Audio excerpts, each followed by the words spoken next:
बाड़मेर, जैसलमेर और बालोतरा के अंदर लोकसभा चुनाव के अंदर तीनों उम्मीदवारों को जातीय वोट कितने मिल रहे हैं, एक सर्वे सामने आया है। इस सर्वे के अंदर हर जाति के अलग अलग जो वोट कितने हैं। उसके बाद तीनों उम्मीदवार बीजेपी के प्रत्याशी कैलाश चौधरी तो कांग्रेस के प्रत्याशी उम्मीदवार राम बेनीवाल और निर्दलीय प्रत्याशी रविंदर सिंह भाटी को कितने कितने वोट मिल रहे हैं। उसके बाद बताऊंगा ये सर्वे किसका है और कौन इस सर्वे के मुताबिक जीते हुए। हालांकि स्पष्ट स्थिति है तो 4 तारीख को रिजल्ट आने पर पता चलेगा, परंतु अब बात करते हैं इस सर्वे के अंदर किन किन उम्मीदवारों को कितने कितने वोट मिले। सबसे पहले बात की जाए जाट समाज के 4,25,000 वोट है, 75% ऑल वोटिंग मानी गई है, जिसमें बीजेपी के प्रत्याशी कैलाश चौधरी को 60,000 वोट मिल रहे हैं। तो वहीं कांग्रेस के प्रत्याशी उम्मीदवार राम बेनीवाल की बात की जाए तो उम्मीदवार राम बेनीवाल को 2.5 लाख वोट मिल रहे हैं। वहीं निर्दलीय प्रत्याशी रविंदर सिंह भाटी की अगर बात की जाए तो रविंदर सिंह भाटी को मैं यहाँ से 250 वोट मिलते हुए नजर आ रहे इस सर्वे के अंदर।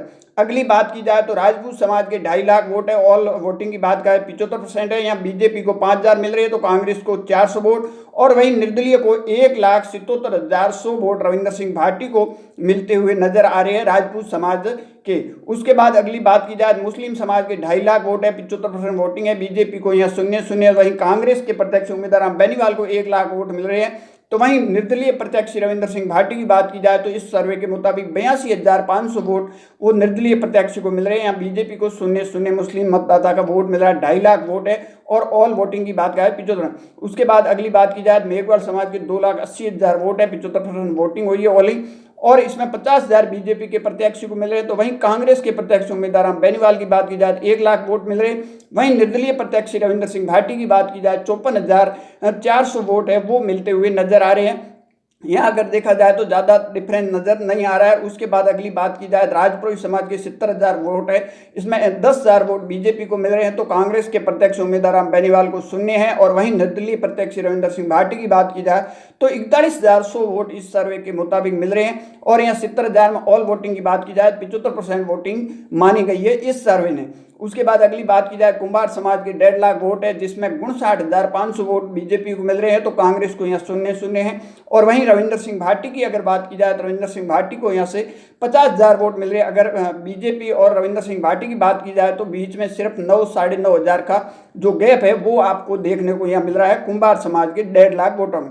उसके बाद अगली बात की जाए तो राणा राजपूत के 1 लाख वोट है, जिसमें 10,000 वोट बीजेपी को मिल रहे हैं तो कांग्रेस के प्रत्याशी उम्मीदवार राम बेनीवाल को 0 है। वहीं निर्दलीय प्रत्याशी अगर रविंदर सिंह भाटी की बात की जाए तो रविंदर सिंह भाटी को यहाँ से 63,000 वोट, एक बड़ा नंबर दिखता हुआ नजर आ रहा है राणा राजपूत समाज का। उसके बाद अगली बात की जाए चारण समाज की तो यहाँ 38,000 वोट है, जिसमें 6,740 वोट है वो बीजेपी को मिल रहे हैं तो कांग्रेस को 0-0। वहीं रविंदर सिंह भाटी की अगर बात की जाए तो रविंदर सिंह भाटी को यहाँ से 21,000 वोट मिल रही है, एक बड़ा नंबर कहीं कहीं चारण समाज से रविंदर सिंह भाटी को मिलता हुआ इस सर्वे के मुताबिक नजर आ रहा है। उसके बाद बिश्नोई समाज की बात की जाए 60,000 वोट है, जिसमें 22,000 बीजेपी को मिल रहे हैं तो 5,000 है वो कांग्रेस के प्रत्याशी उम्मीदवार राम बेनीवाल को मिल रहे हैं। तो वहीं निर्दलीय प्रत्याशी रविंदर सिंह भाटी की बात की जाए तो यहाँ 16,800 वोट मिल रहे हैं। यहाँ बीजेपी और निर्दलीय के बीच में 4 से 5,000 का डिफरेंस नजर आ रहा है, परंतु कांग्रेस का बहुत ज्यादा डिफरेंस नजर आता हुआ दिखाई दे रहा है। अगली बात की जाए ब्राह्मण समाज की 70,000 वोट है, जिसमें 25,300 वोट है वो बीजेपी के प्रत्याशी कैलाश चौधरी को मिल रहे हैं तो वहीं कांग्रेस के प्रत्याशी को 0-0 है। वहीं निर्दलीय प्रत्याशी रविंदर सिंह भाटी की बात की जाए ब्राह्मण समाज के 25,800 वोट मिल रहे हैं, मतलब बीजेपी के प्रत्याशी से यहाँ 500-700 वोट है और रविंदर सिंह भाटी को इस सर्वे के मुताबिक ब्राह्मण समाज के वोट जो बीजेपी का कोर वोट माना जाता है। उसके बाद अगली बात की जाए भील समाज के 40,000 वोट है, जिसमें 8,400 वोट मिल रहे हैं बीजेपी को तो महज 800 वोट है वो कांग्रेस को मिल रहे हैं और 20,000 वोट है वो रविंदर सिंह भाटी को मिल रहे हैं। बाकी जो वोटों की ऑल गिनती देखी जाए तो वो निर्दलीय है, ताराराम श्योरी ताराराम है और नोटों के भी माने गए इसमें। उसके बाद बात की जाए तो अन्य जाति जिसमें रबारी है, कई ऐसे जाति हैं जो अलग अलग नहीं करके सबको मिक्स किया, जिसके 3.5 लाख वोट है, जिसमें 1,30,000 वोट बीजेपी को मिल रहे हैं। तो वहीं कांग्रेस के प्रत्याशी उम्मीदवार राम बेनीवाल की बात की जाए तो 90,000 वोट मिल रहे हैं।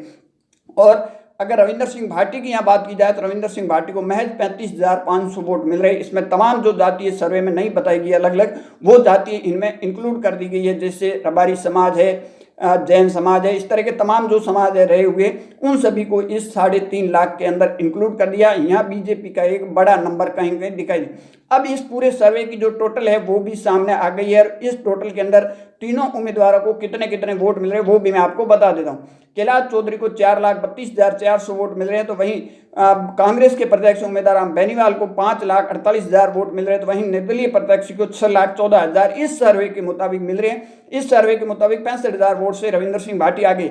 हालांकि ये सर्वे हमारा नहीं है ना, मैं हम सर्वे की बात करते हैं, जो सर्वे आया है उसको आप तक हमने पहुंचाया है, और फाइनल जो रिजल्ट है वो 4 तारीख को ही शाम तक आपके सामने आ जाएगा। जो भी जीतेगा वो आपके सामने